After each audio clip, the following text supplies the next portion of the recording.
All right, good evening, everybody. I can see that we're here with tennis legend Gigi Fernandez. First of all, Gigi, thank you so much for coming on. People are obviously excited that you're on because we already have a lot of comments before you've even gone on. So that's pretty good. Love Gigi's approach to doubles. Barbara P. from Fort Myers, Gordon Tanner.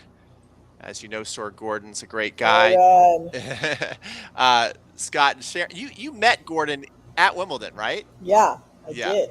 We had yeah, tea, I believe. Did we have tea somewhere? We did something. that's pretty cool. Scott and Sharon Levy, they're always here. Yes. Doug from South Bend, Indiana. All right, zoom in from Palm Beach. Keep coming in, guys, and say hello. Gigi's also said we want questions tonight. We want a lot of questions that you have on doubles. So make sure you're asking those doubles questions. But the first question we have is for Gigi. I know you've been going through one of the toughest times of your life, maybe the toughest time of your life with a hurricane. So just first of all, thank you for coming on, but how are you hanging in there? I don't know how to answer that. Right. I mean, I have PTSD. I just got diagnosed with PTSD. So that actually felt good because there was like an answer to why I'm being so weird. And so Mm-hmm. just not me. Mm-hmm. Um, so it's good to know. There's really nothing's happening with the house. The hurricane was a month and a day ago, and we have um, we took all the walls down, but tomorrow they start putting them up. So tomorrow should be a good day. Um, and I mean, in the end, it's going to be great because the house is going to be nicer. But while you're going through it, um, it's kind of a pain. But and also, I have good days and bad days, and some days I'm like, whatever, who cares? It's just a house, and you're going to fix it.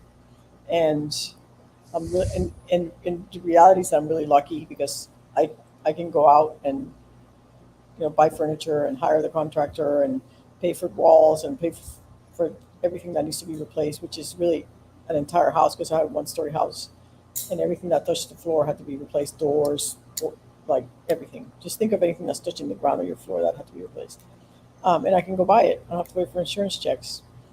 And Mm-hmm. lots of people can't. There's 23,000 people, 23,000 homes in Hillsborough County and Pinellas County that have to have this work done, and there's not enough workers, not even close, right? So if we were lucky that we had our kitchen redone a year and a half ago, so literally the moment that the hurricane hit, we texted our contractor. We're like, we think we're going to need help, so we got early on his list.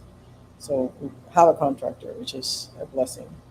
Mm. Um, so and like always like make lemonades out of lemons. Yeah. So as you know, or some of you might not know, that I decided, I have a pretty good following, as do you, of people that really care about me and what was happening.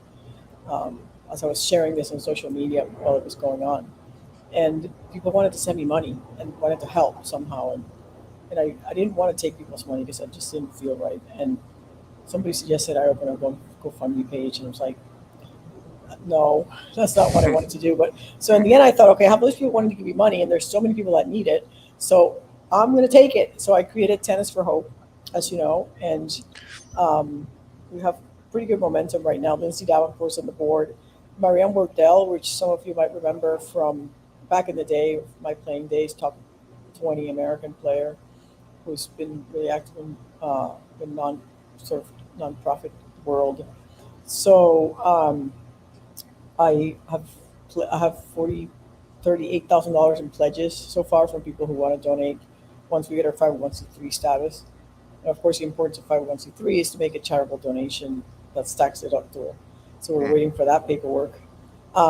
And now what Marianne's idea, we're creating founding members of Tennis for Hope, the WTA, and it's behind it, and there's going to be a lot of players that will be founding members. But basically, a founding member pledges a yearly donation for throughout the life of the foundation, so that we'll have the money that we have now for this particular natural disaster. But if it's fires in California or floods in Asheville or tsunamis in Japan, that are affecting people in the tennis community, we're always going to focus on people in the tennis community. Mm.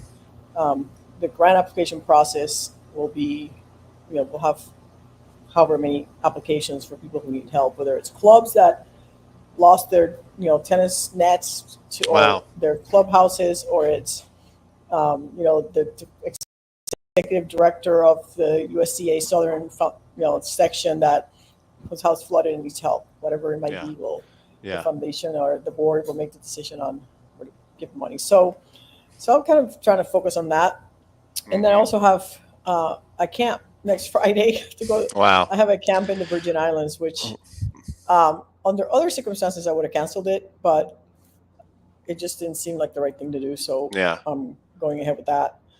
So I'm going to the Virgin Islands with 30 people Mm.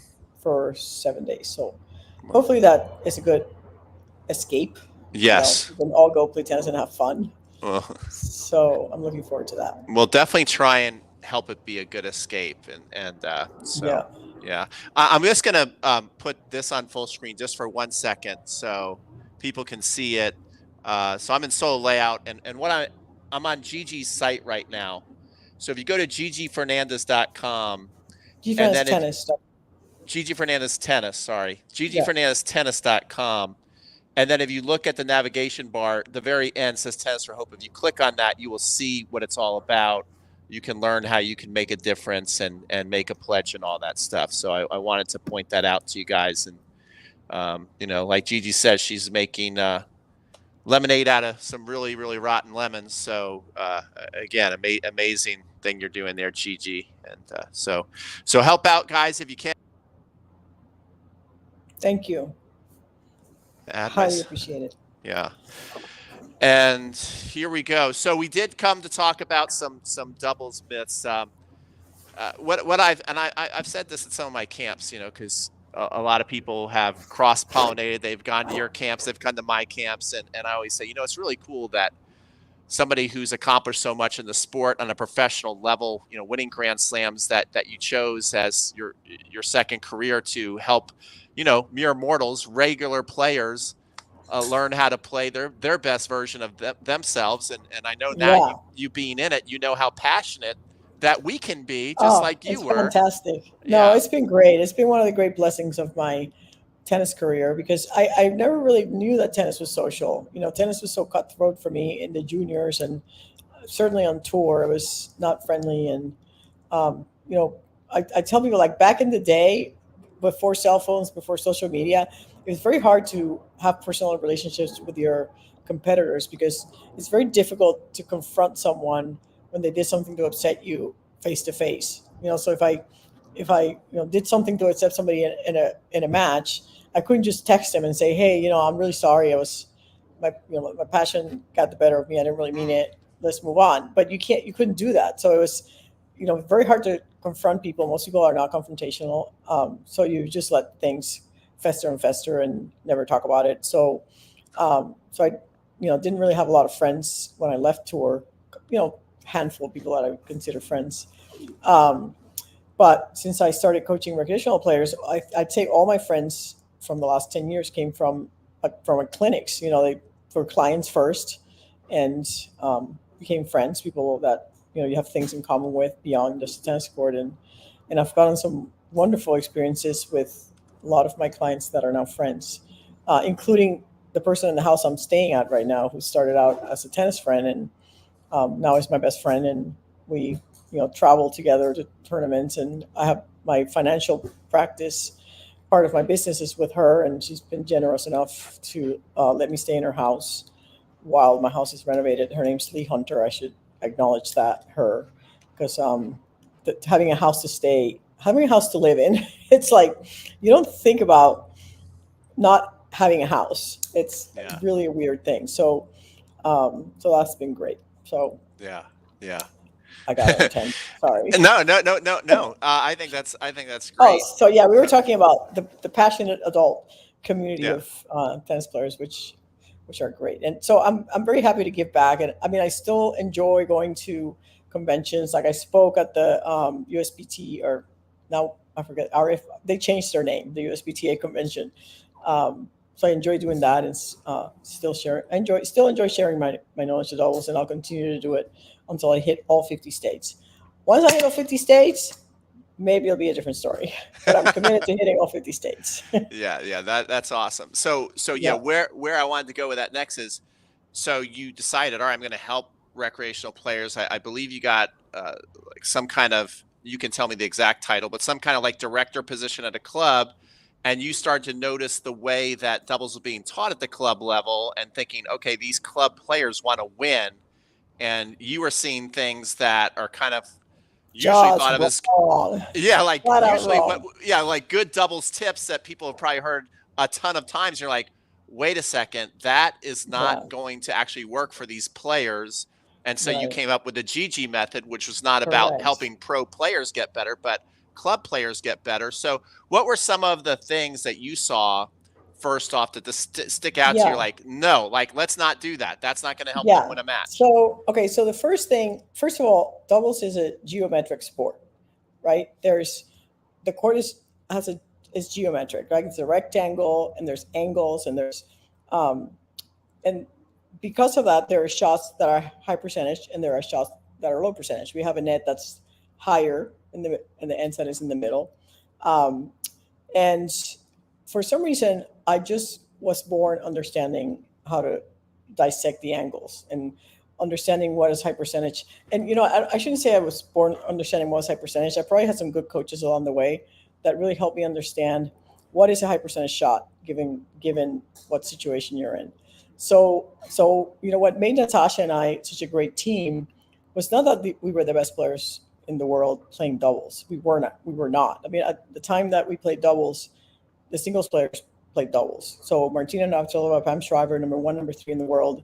Um, Sabatini, top five.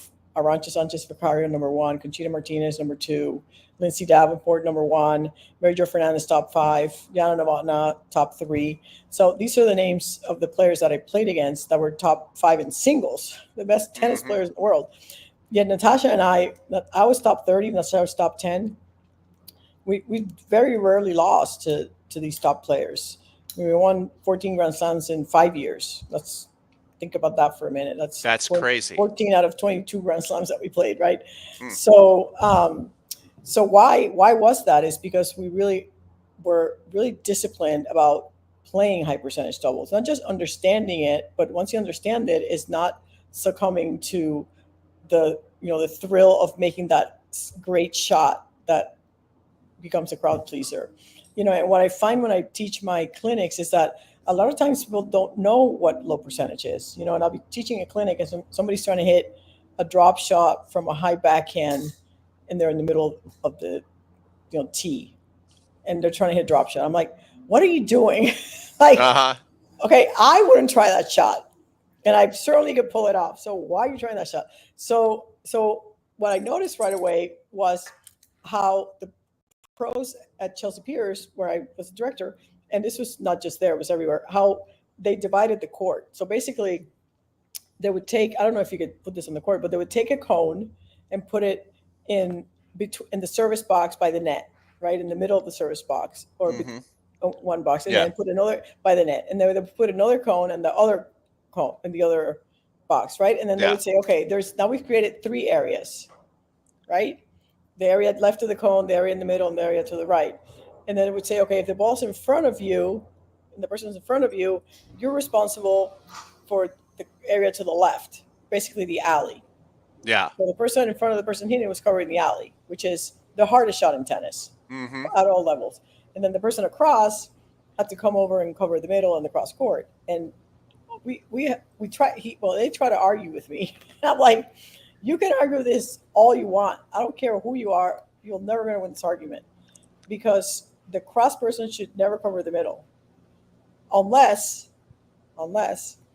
that cross person is agile enough to get any lob that goes over anybody. So on tour it happens because you can lob pros, right? And they're reacting to balls and they're playing percentages and they're playing. But there should be no situation in doubles where a team has one person covering the shot that goes in 5% of the time and someone else covering 95% of the other balls. So that's why I started talking about staggering. Yeah.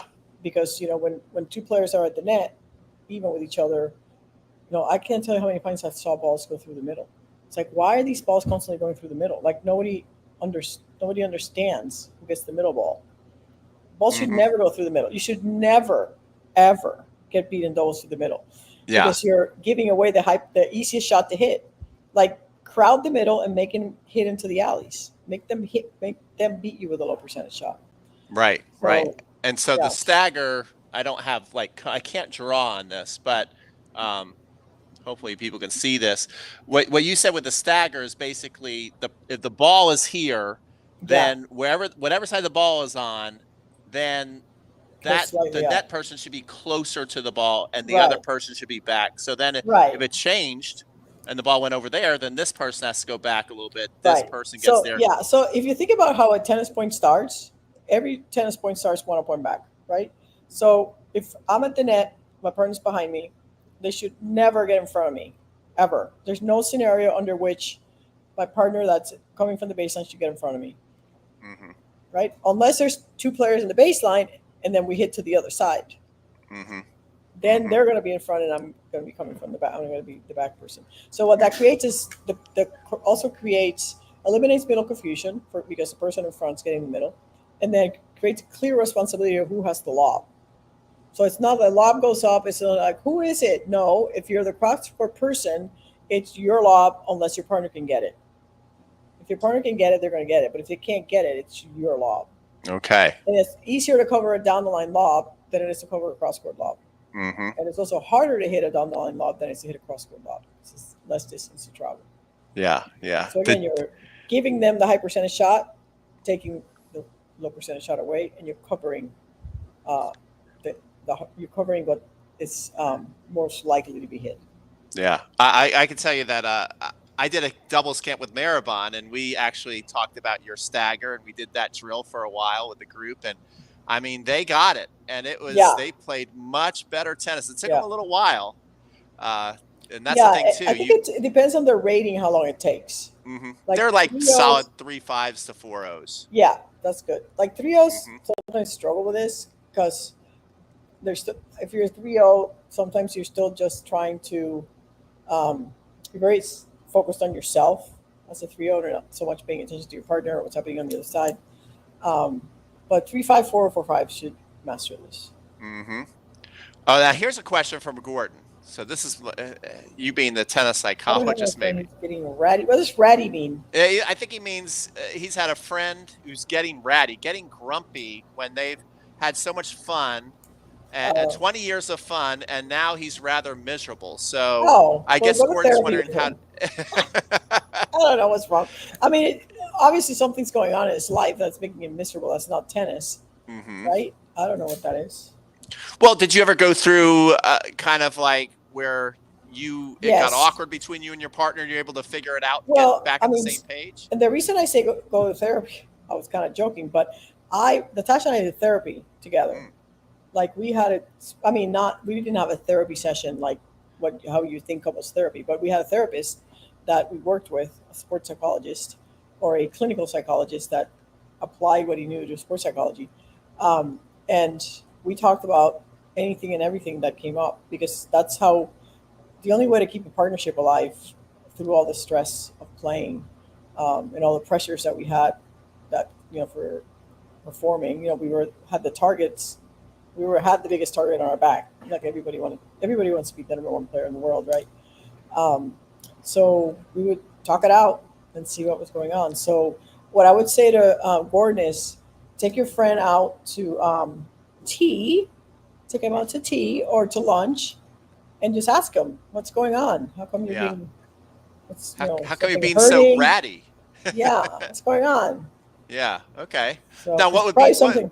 when you said Yeah, you go guys ahead. would talk about anything and everything? What would be some of the major issues that you guys felt you needed to talk out? What would be some of the things? Would it? I mean, sometimes things happen during the matches, like she would say something or I would say something. Sometimes it was related to like who was doing better in singles. Like Mm, a lot of times, Natasha would still be in the singles, um, so she would maybe not be as focused on the doubles, which obviously affected me and us. mm-hmm. Um, And also, at some point, she had a boyfriend who shall go unnamed. But I think he undermined our partnership, and in the end, Uh-huh. I blame him for us splitting up. Yeah. But up until the point we split up, we talked about what he was doing or what he was saying, um, and just on and on. I mean, it could be, I don't know, so many things that go on in a match. Like, what happened on that shot? Like, why did you take that ball? That was my ball. Or why did you miss that shot? What were you thinking in that situation? Mm-hmm. Um, Etc. And I'm sure for her, it was like, can you just chill the fuck out? Because I was psycho. Admittedly, I was. Sorry for my language, but I was. I mean, I was not easy. I am. I'm aware of that. I was very intense and Mm-hmm. demanding. I guess at times of uh, our levels. I never like. I never. I think once you become a professional, like I really never understood poor play. Like, I mean, you can have poor play for a certain period of time, maybe like a set, even though I think that's way too long. Maybe for like 3 or 4 games, you could be playing poorly, but you're professional. Like, you got to make returns. You got to make those volleys. You got to get your first serve in. This is what we do. This is our livelihood. Like, you don't have the excuse of I'm not playing well today. I'm Mm-hmm. sorry. You're not playing well at this moment, but you can start playing well. So just stuff like that we would talk about. Right. And that Right. applies to people listening. Like, if Yeah. you're having a bad day, you're having a bad moment. Like, it can change like that if you have the right attitude, the right thoughts, the right self-talk. I mean, Mm-hmm. you could lose 6-0. There's a great thing about tennis. You could lose the first set 6-0, and you could be down 5-0 in the second set and still win the match. And you Yes. could win. You can win 25 less points than your opponent and still beat them. That's crazy when you think about it. Right? Isn't it crazy? Yeah. Yeah. So Yeah. Well, let's talk about this. So somebody lost a tiebreaker in the third set and felt like they were starting to play just not to lose rather than to win. You have any tips on that, on how to stay yeah. aggressive and what's So Mhm. so my advice on playing to win versus playing not to lose is a little bit dependent on the match situation you're facing. Like, there's 3 match situations you ever face. Like, you're better than your opponent, you're even with your opponent, you're worse than your opponent. Generally speaking, right? I mean, in our league system, because the 3-5s play with each other and the 4-0s play with each other, it's usually fairly even. Like, you're not a 3-5 playing a 4-5, rarely, right? So I always say, if you're playing somebody that's better than you and you know they're better, you got to take chances. Like, if this, who was this? Tennis Monster. Oh God, what a name! He's a Um, tennis monster. yeah, if the people you were playing were better, and you just got to the third set tiebreaker, um, then you have to take chances. Now, if they're even with you, or it's okay, so they're better. And if you're worse than them, you, if they're worse than you got to take chances. If you're better than them, you don't take chances. You just play steady, keep what you were doing, keep the ball in the middle, like, because over time you're going to win if you're better than your opponents. If you play steady, they have to do something special to beat you. Now, if you're even with your opponent, which is what generally happens, then I say don't take chances on the big points. And the big points, to me, the big points in a game are the first point of the game. It's a big point because there's some crazy stat about if you win the first point in a game, you have like a 78% more likelihood of winning that game than if you lose it. That's a big number. Mm. The fourth point of the game, the 30-15, 15-30 point, that's a totally swing point. And also any game point, of course, game add in, add out. Anytime you have a game point, that's a big point. So in these points, you don't take chances. Now, the tricky thing with tiebreakers is that pretty much they're all big points, right? Especially, if it's a 10-point breaker after you get to like 5-all, 6-all, they're all big points. So, so if I knew like what tiebreakers are so tricky because literally anybody can win a tiebreaker. The best player or the best team doesn't always win a tiebreaker because there's luck involved, and like court happens, and um, you lose tiebreaker. So like court, or you with this 10-A could have gone either way. So I Hmm. would say, I generally speaking, you don't ever want to give the control to the other team. So it sounds like they were just playing, hoping the other team would give it away. and you're going to Yes. give it away. So I always say, in these situations, you got to play to win. Okay. Good stuff. Good stuff. All right. Here's another good one. Guys, keep asking your questions. That's what it's all about, helping you guys with your doubles game. So, how to stay aggressive when partner has a weak serve? That's a tough question. No, that you can't. Okay. The answer is you can't. But okay, so you cannot push a second serve that's weak because you're going to get clobbered. What I have done and my strategy or my tactic rather for playing somebody with a weak serve is to send the net from back to the baseline. So I'm actually okay with having two players back on serve if you're if you're at the net and your partner has a really weak serve, because if they're just clobbering you at the net with the return, there's no point in you being up there. Yeah, you said you actually, I think you said you first did that in a high school match where you had one person who wasn't so comfortable at the net or something like Right. that. So And I they, will leave two back on the same side. mm-hmm. That's what I did with the high school team. But two back I started doing in college. I was coaching in 2002, which was only 5 years after retiring. And when I first started playing or coaching rather, I was like imposing my will on the team and making them, serve and volley and get to the net. And pretty soon I realized this is not working because they don't have my volleys or any kind of decent volley. They don't have good enough serves and they're just getting clobbered.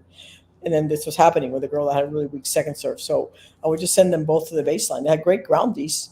So take ground strokes. Yeah. I had to swallow my pride, but it was the right thing to do because in the end, all you want is the win. Right. And how are you going to get the win? I had a similar talk with Jorge Capistani last night where he said, just like so many players and coaches, where it's like, I just was so hard on, you've got to play at the net. That's real doubles. And it wasn't going well for a lot of his players. And then he went to the US Open one year and he said, okay, I'm going to chart all these matches so I can go back and show everybody, how doubles is really played. And he said that there was only one serve and volley the whole time he was watching, and it was Martina Hingis. She served and volleyed one time. Other than that, like no one served and volley. It's like, all right, maybe I got to concede a little bit. Yeah, so the game had changed at that point. But what I tell recreational players is to not think that you have to do what the pros do because the returns are not as good, right? And that's true. And even though the pros are playing one up, one back, the stats show that the baseliners are not being effective. It's only 3 out of 100 points in doubles end with a winner from the baseliner. The other 37% of points are won by the net player, or 60% of the points end in an error. So if you're the baseliner, if you're a baseliner playing doubles, and you're the best player on your court, let alone you're the world, because these are the best ground strokes in the world. They're hitting 3 out of 100 winners. You're gonna hit you're gonna win 3 out of 100 points on your own. So those are not good stats, right? So you still have to. I feel you still have to figure out how to get to the net. Got to get to the net to win the point. Yeah. Okay. What are some typical, if you're coaching a team, a league team, and it's a 3-5 level, like what are the typical weaknesses where you're like, okay, this is where the easy money is. This is where the easy points are at 3-5 doubles. Well, I would say lob. I mean, the backhands is kind of obvious, right? 3-5 low back, but I would say lob return. It's their overhits are not good at the 3-5 level. A lot of people can't even hit them. So lob return. The lob return is highly underutilized in recreational tennis, and it's a skill. It's a different shot to learn how to hit a lob return, but basically it's a volley grip, right? And then it's just like an elongated volley. So you're just like throwing it up, not top spin and not slice. It's really a flat shot that you just hit. You hit a defensive lob, so high in trajectory, and they're going to have a tough time with that. What else? Attack the net player. They're not ready for it on second serves. Just hit the return right at the net player. And also, I would say return and come in. If the serves are weak, the shortest ball you're guaranteed to get is a serve because he has to land inside the service line. So take the second serve, or even if it's a weak first serve, take that opportunity to get to the net because if you get to the two up formation and they're not serving and volleying, you have the advantage over time. You're going to win the majority of the points when you're in the holy grail, right? Two up against one back. I call that the holy grail. Yeah, yeah. So, Well, this is interesting. That said volley grip lobs. I never tried that, and what I've been preaching to everybody is like, I know it's fun to watch YouTube and see Carlos Alcaraz hit a forehand and think that that's going to be the difference maker in your doubles matches. But everybody watching this should master the continental grip. If you really truly master the continental grip, you will not lose matches below 4-0. You just will not. Yeah, yeah. And I also tell you, like when I was struggling to return, and there were times in a match where you have to get the return in. There's certain points in doubles that if you're going to win matches, you have to put it in. And the easiest way to get the lob and the return in the court is to lob it. Right? It has the largest margin. It's not going to go in the net. It's not going to go wide. You might miss it long. That's the only place you're going to miss it. But no one's going to hurt you with the next ball. So to practice this, I mean, you could practice this on your own. Like take a basket of balls, grab the continental grip, put either a bucket or your racket bag, like maybe 4 feet from the baseline on the down the line, right? So stand on the do side and put it like as you're lobbing down the line. And then just bounce the ball and then lob it, like hit it up with your racket, like with a volley grip, just up, do that bounce and feed it up there. And that's really all it is. And you could do that. If you could do that 10, 15, 100, 300 times, and just try to bounce it I used to try to bounce them into a bucket or actual basket of balls. Like my coach would put the basket there and I try to put it inside the basket. So you first do it with the ball you bounce yourself. And then if you have a friend, just have them feed you balls, not a serve yet, just have them feed you balls, nice and easy. Do the same thing. And then have somebody do serves, second serves. Yeah. And then once you get good at it, if somebody has a really hard first serve, that's when I used it. It's like block it. Just block it and make it go up and I can get it Oh, in. yeah. It's easy money right there. The money shot. So this is a good one. So somehow in a doubles point, it ends up in a down the line rally. Yeah. I think this is what she's asking. And then she is at the net. What should she be doing at that point? You're pinching the middle for sure. I mean, here you're still doing up and back. Well, it depends on where the other person is. If the other person not in the down the line rallies at the net, then you still want to be moving up and back at the net, like, right? So you can go back to the doing the doubles dance as Jorge talked about. The triangle, yeah. But you don't have to do the triangle in this case because the ball's not crossing in front of you, but you're still going back when your partner's hitting up. I always tell players, I always ask them, when your partner is hitting the ball, can you win the point? Can you personally win the point when your partner's hitting the ball? And the answer is obviously no. Well, why? So why are you close to the net? You need to be in a defensive position. So being closer to the service line is a defensive position. Now, when your opponent is hitting the ball, can you win the point on the next one? Yes, you can win the point. So then you got to be in the offensive position because in those you're either in offense or in defense. The only time all two teams are in offense is when everybody's at the net. Then everybody's in offense. But otherwise, somebody's in offense, somebody's in defense. All right, good stuff. Good questions, guys. Okay, strategies when you're playing two lefties.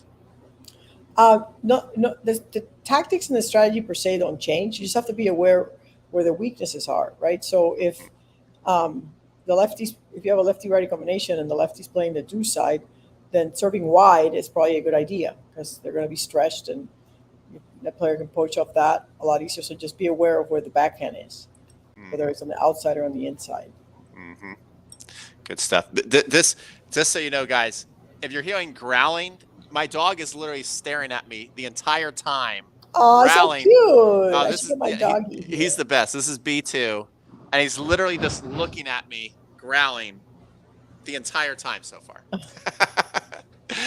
But he's the best. Okay, let's see. What is this? Can Gigi repeat? Set it fast and equal talent, and there's a big point. When do you take the risk? Oh, okay, yeah. So you're better very than your quickly, we're opponent, not you're gonna worse go. than your opponent, you're even than your opponent. If you're Mhm. better than your opponent, you don't take any risks. You're gonna win. Just play steady tennis. Keep playing your normal game. You're gonna find a way to win. If you're worse than your opponent, then you have to take chances. Otherwise, they're gonna beat you, right? So go for everything. Go for play 2 first serves. Be aggressive. Just take chances. And then if you're even with your opponent, you don't take chances on the big points. The big points are the first point, the fourth point, and the end game points. Somebody asked if I fed the dog. Of course, I fed the dog, and he's had snacks. We even Best at lunch. return against I formation. Good Yeah. question. So I assume if you're doing I formation, you're a pretty high level player. Oh, it's Gordon. Yes. So Gordon, I sometimes I don't endorse I formation for the general population because it's very hard to come up from the crouch position and find a volley and execute it properly. Um, so if people are doing it against you, I just dropped something. Sorry.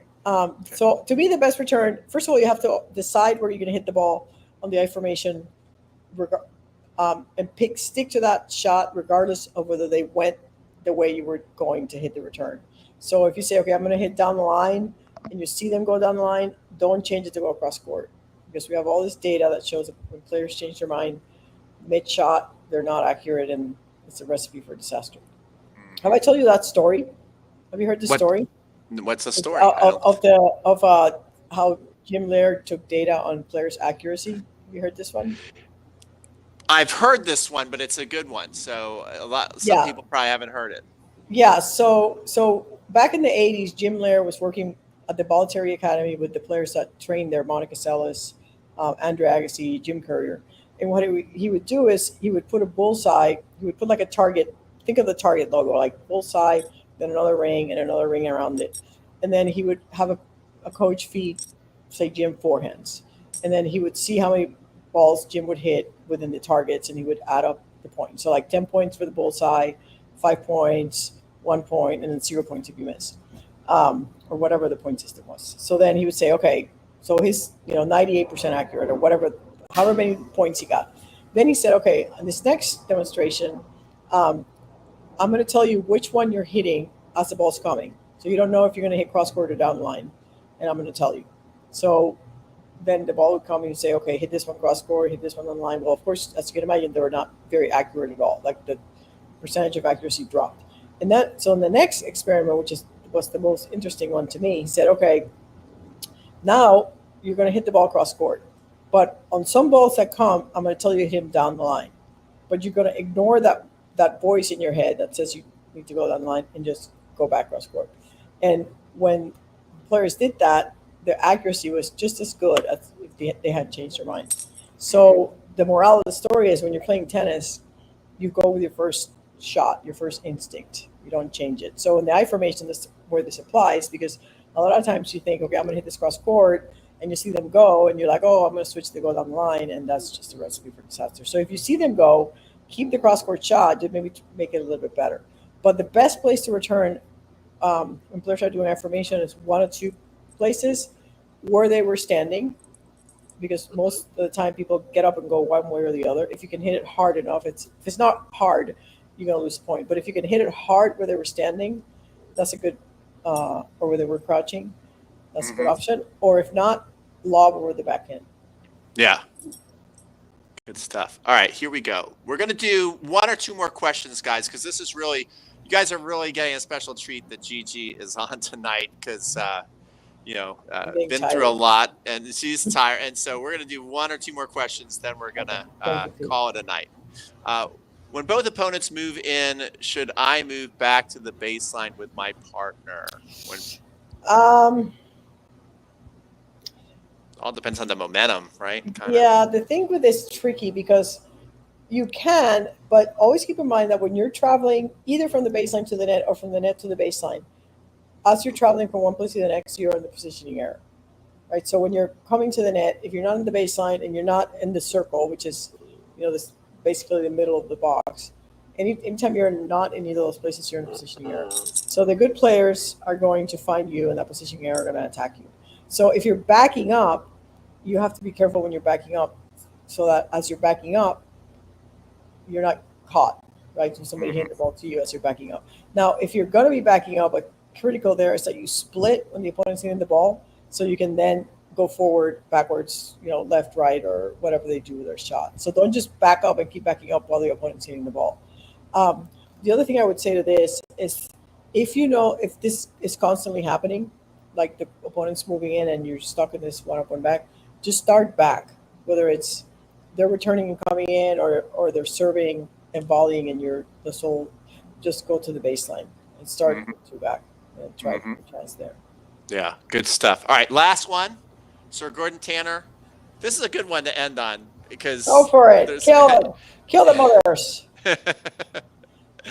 Okay, if you're playing some fun tennis in your grass court, no. But if you're playing a competitive match, um, for something, for somebody wins, somebody loses, for like your league or club championship or whatever. What about mixed doubles? Because sometimes I've heard both from I've coached a lot of women players. You can chime in and let me know your thing. I've heard both tales of it. Like, oh, I hate when they take it easy on me because now like they're treating me like I'm not a real player. And then I've heard others like, this guy was such an ass. Like all he did was headhunt for me the entire match, and I'm like, what is this? You Okay, know. wait, who's taking it easy on who? Like, I've never played a So competitive mixed match. No, I heard you, but why are they doing that? I mean, is it not competitive? Are we playing club? Are we playing like I'm just saying between individual that tennis 3-0 and or? 4-0 level, I hear both stories where some women are saying, Wow. like I don't like when the men take it easy on me, but I've also heard like, this guy was just a jerk. Like he was trying to take my Yeah. head off the entire So match. I've yeah. heard both So I can tell sides. you that I've been in a situation where I was playing 10-0 mixed, and I was a 5-5 at the time. So I was playing a 4-5 guy, which is really tough. Um, it's a really tough combination to beat two 5-0s. So wait, did I just put this on mute? Can you hear me? No, I hear you. You sound Oh, great. there you go. Yeah, sorry. So I was actually scared because the guy did not have a big serve, and I had this young college player on the other side, good player. I mean, he was ripping the ball. It's indoors. The lights weren't great, and I feared for my life. So I was like, dude. I mean, we lost like 0-1. It's like, so I mean, that's just the game, right? I put Hmm. myself in that situation. They want to win, and they want to tell their friends they beat Gigi Fernandez 6061. Oh, So that's why I stopped playing that's why you're recreational like, tennis. I know. That's got. I hear you on Yeah, that. yeah. Oh man. Okay, so this was great. First of all, Oh, Gigi, Don Newport. Thank you, Don. I love Don. yes, yes, It's yes. great. And another Brit said, "So sorry for all that you're going through." Gigi, again, thank you so Thank much you. for really coming on. I mean, this is Thank amazing, you. really, that you're doing this. And make sure you go check out Gigi's website to check this out. And there's going to be more and more information on it. She's going to actually make her own website at some point for Tennis Thanks Just for hope. for Hope. Yeah. But right now, you go to gigifernandeztennis.com.